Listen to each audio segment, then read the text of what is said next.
poem. Children, let's start with the poem. The Coromandel Fishers is a poem written by Sarojini Naidu. Sarojini Naidu was known as Nightingale of India, as she has written lovely songs. Many of her poems deal with Indian rural life. In this poem, she writes about the Coromandel Fishers.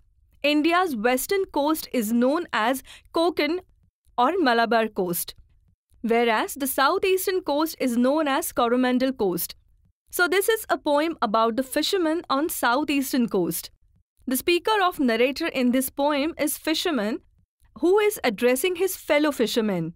Ma'am, we have read about Sarojini Naidu, the freedom fighter, in our history book. Is the poet the same lady?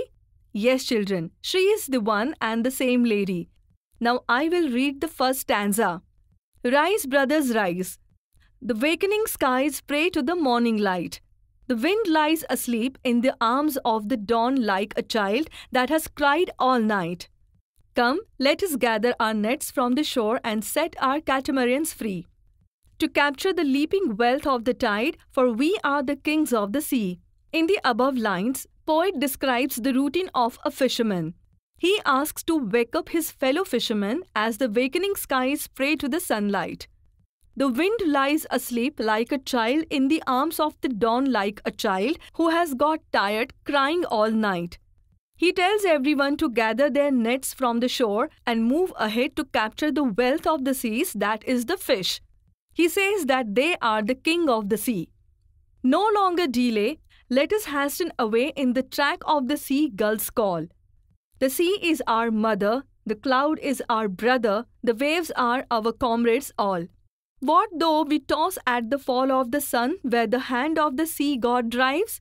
He who holds the storm by the hair will hide in his breast our lives. Here, the poet says we should be quick without delaying and move in the track of the sea gull's call.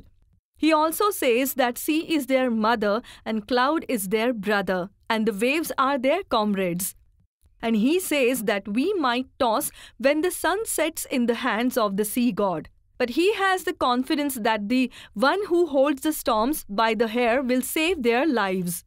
Sweet is the shade of the coconut glade and the scent of the mango grove, and sweet are the sands at the full o' the moon with the sounds of the voices we love.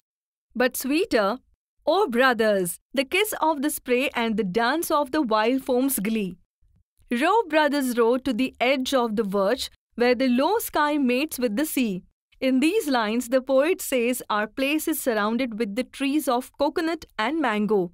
He says that one may love the shade of coconut glade and the scent of mango grove, and he describes the sand to be sweet at the full moon with the sound of the voices we love.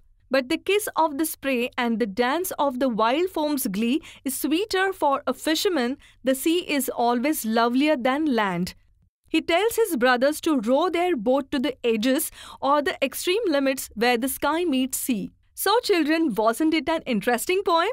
Yes, ma'am.